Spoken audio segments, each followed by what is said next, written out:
Pessoal, seja bem-vindo ao canal Ana da Figueira. Se você não é inscrito, se inscreva, deixa o like, compartilhe o canal. Então, o Israel está fechando com a Pfizer para vacina lá do coronavírus, contra o coronavírus. E uma pesquisa mostra que 50% dos israelitas não vão vacinar ou não querem vacinar. A pergunta que se faz, como que eles vão fugir disso? Porque provavelmente lá na frente essas vacinas vão ser todas obrigatórias. E já tem vários relatos de... Todo dia surge, né? Alguma coisa do coronavírus que causa. Uma delas descobriu-se que também traz esterilidade masculina. Aqui na minha cidade surgiu um caso de uma menina que teve coronavírus de algumas crianças e tiveram problemas de locomoção neurológicos. Crianças saudáveis, sem nada.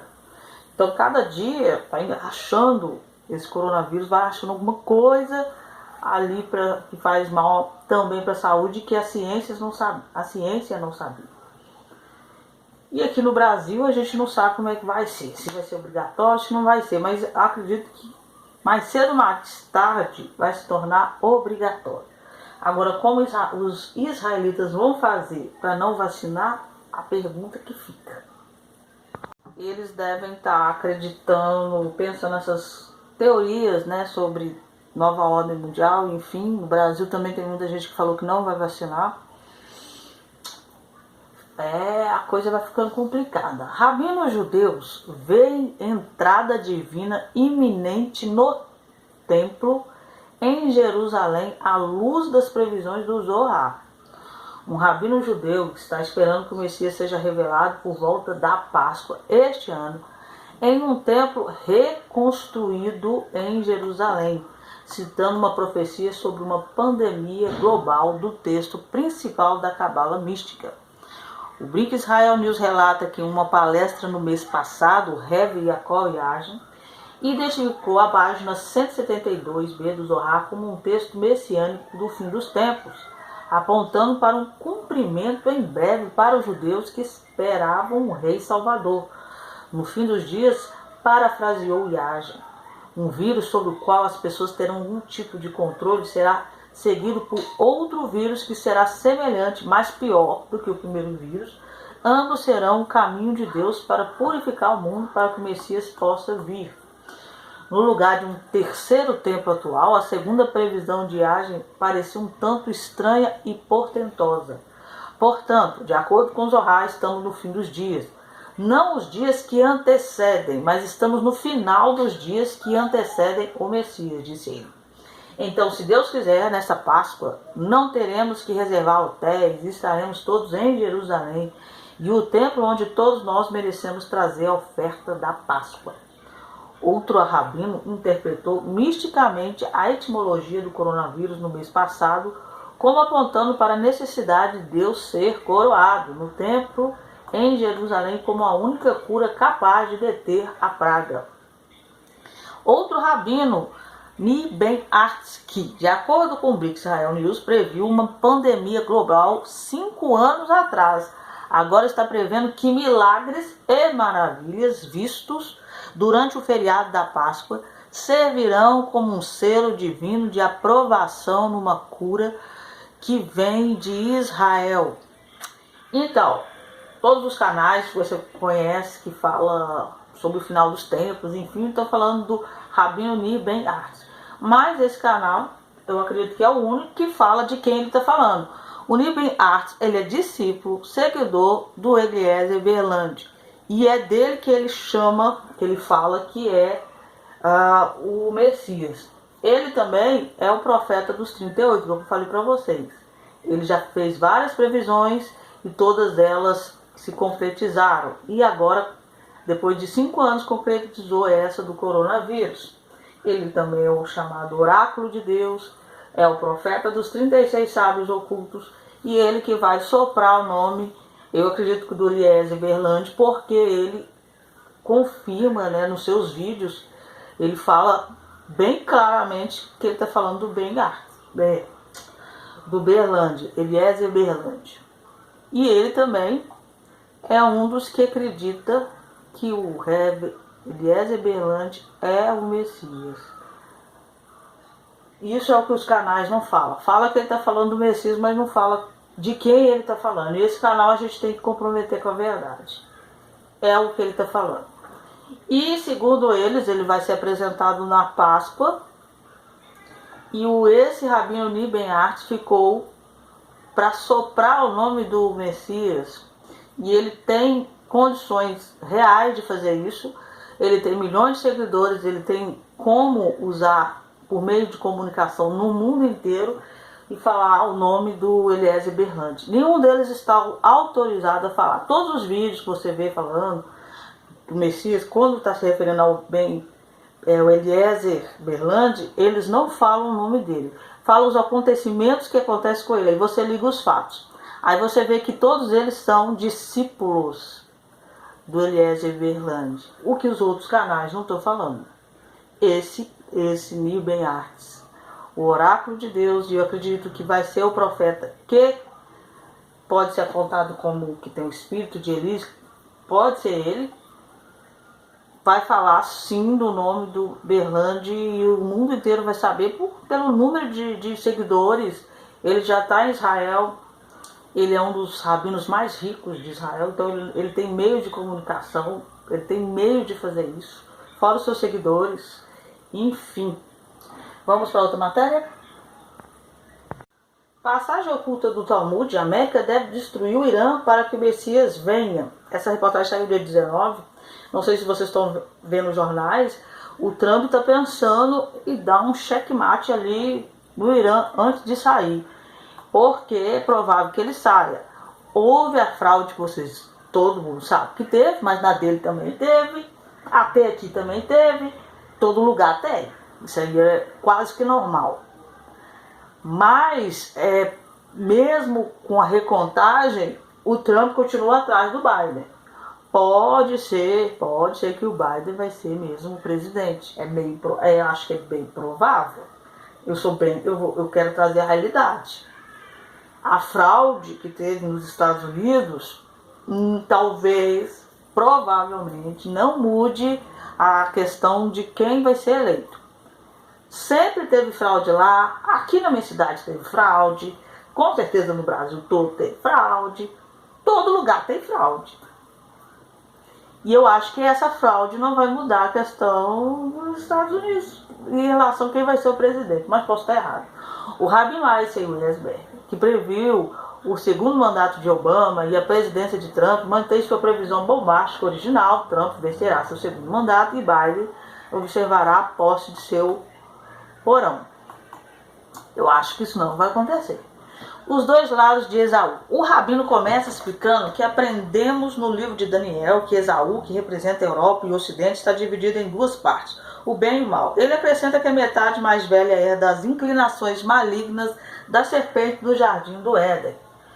O esquema diabólico da serpente primordial. Em uma recente palestra em vídeo, o rabino também afirma que o coronavírus é o esquema diabólico da serpente primordial para reverter o crescimento econômico que a América estava experimentando sob a liderança de Trump e que os odiadores de Trump estão sendo convencidos de que o presidente é antissemita e mal para a América, da mesma maneira que a cobra enganosa concebeu Eva no jardim do Éden. A verdade é que a gente não mora dentro dos Estados Unidos, a gente não sabe como que o americano pensa. A gente vê o Trump fora das fronteiras dos Estados Unidos. Eu não sei como que é a legislação dele lá dentro, como que ele executa, ele é aprovado, ele foi bem sucedido. Realmente eu não sei. Ele acha que a razão pela qual os Estados Unidos de Nova York e Nova Jersey foram os mais atingidos é porque ostentam a maior concentração de judeus amantes de Trump. O Rabino Weisberg também disse que o presidente Trump usou o seu tweet como uma distração para proteger seu irmão mais novo, Jacob Trump, que ele afirma ter sido predito na Bíblia que ele extraiu de Gênesis. Eu acredito que teve a maior contaminação em Nova York, porque é a cidade mais populosa do mundo. E Hashem respondeu a ela: 2 nações estão em seu ventre, 2 povos separados sairão do seu corpo, um povo será mais poderoso do que o outro, e o mais velho servirá ao mais jovem. O Gog e Magog estão atrás de nós? ele prossegue afirmando que o ataque de Gog e Magog contra Israel foi manifestado na notória resolução 2334 do Conselho de Segurança da ONU do presidente Obama em 2016. Diz respeito aos assentamentos israelenses em territórios palestinos ocupados desde 1967, incluindo Jerusalém Oriental. Este rabino explica que esta resolução foi o ataque a Jerusalém que foi discutido em Zacarias. Quando todas as nações da terra se reuniram contra ela, naquele dia farei e Jerusalém uma pedra para ser levantada por todos os povos. Todos que levantarem ferirão a si mesmo. Vários rabinos acham que Gog e Magog já teve, aquela guerra dos 6 dias, que Israel, o milagre de ter saído vencido, vários. Eu acredito que não teve. Porque em todas as guerras que Israel teve, poderia ter comparado com Gog e Magog, Jerusalém não foi a capital de Israel. Ou seja, ganhou a guerra entre aspas. O Monte do Templo continua sem o terceiro templo porque não pode construir. Jerusalém, a cidade gloriosa, a mais importante, também agora, 2 anos atrás, que voltou a ser capital de Israel. Então, como que Gog e Magog? Segundo ali a Bíblia, Israel venceria. Então, o Monte do Templo teria que ser de Israel, Jerusalém também. E ainda está tendo essa briga, né, para ter a Jerusalém Oriental lá. Então, eu não acredito muito que já teve Gog e Magog. O rabino continua dizendo que o significado da resolução, citando o estimado jornalista Charles Krautmer, as pessoas não entendem muito bem o dano causado a Israel pela abstenção dos Estados Unidos, que permitiu a aprovação de uma resolução do Conselho de Segurança condenando Israel pelos assentamentos. O governo finge que isso nada mais é do que uma reafirmação da oposição de longas datas dos Estados Unidos aos assentamentos. Absurdo! Nos últimos 35 anos, todos os governos, incluindo o próprio Obama, que buscava a reeleição em 2011, protegeram Israel com o veto dos Estados Unidos, porque tal resolução do Conselho de Segurança dá imensa munição legal a todo boicotador, antissemita e zeloso promotor europeu a penalizar e punir israelenses. A guerra de Gog e Magog ficou para trás, afirmou Rabino. Rabino Esber então revela uma passagem muito esquecida do Talmud, que ele interpreta como significando que antes que o Messias venha, a América deve eliminar o Irã. Ele fonte essa afirmação do Tractate Umar, página 10. No final diz que a Pérsia cairá nas mãos de Roma. O rabino afirma que Roma é uma superpotência da progenie de Esaú, agora representada pela América. Não sei se vocês estão vendo reportagem, mas o Trump está estudando sim um ataque, parece, contra o Irã, para tomar atitudes mais duras antes dele sair do mandato. E ele tentou atacar sim várias vezes o Irã. O parlamento lá parece que não deixou, alguma coisa assim. Pode ser que isso aconteça, pode ser que não aconteça. Mas por que esse decreto foi emitido? O rabino acredita que o decreto de Roma derrubando a Pérsia é derivado do livro de Daniel, que fala de sua visão dos 4 animais. Depois disso, enquanto eu olhava na visão noturna, havia um 4º animal terrível, terrível e muito poderoso, com grandes dentes de ferro, que devorou, esmagou e bateu nos restos mortais com os pés. Era diferente de todos os animais que precederam e tinha 10 chifres. Enquanto eu olhava para esses chifres, um novo chifre pequeno brotou entre eles. 3 dos chifres mais antigos foram arrancados para dar lugar a ele. Nesse chifre havia olhos, como os olhos de um homem, e uma boca que falava com arrogância. Para mim, está falando de uma pessoa, e não um país. Eliminando as capacidades nucleares do Irã. Esse pequeno chifre arrogante é o Islã, de acordo com o famoso comentarista judeu Maimonides. E assim como Daniel profetizou que aquele chifre pequeno precisava ser destruído, a profecia estava se referindo ao Irã, de acordo com o rabino Esberg. O rabino continua explicando que, embora Trump seja um presidente avesso à guerra, ele logo aprenderá que não terá escolha a não ser obliterar as capacidades nucleares do Irã. Tem que ser feito antes do fim. Ele acrescenta que mesmo Trump é um pato manco. Se ele transferir a Israel todas as armas necessárias para levar o Irã para Israel antes de deixar o cargo, ele terá cumprido sua obrigação bíblica, acrescentando que a serpente será morta pelo Messias. Ele acrescenta que mesmo Trump é um pato manco. Se ele transferir Israel todas as armas necessárias para levar o Irã para Israel antes de deixar o cargo, ele terá cumprido sua obrigação bíblica. O Rabino Esberg então compara a improbabilidade de Trump desfazer todo o dano que Obama fez ao milagre de Hanukkah. Então é isso, meus queridos, que Deus abençoe vocês.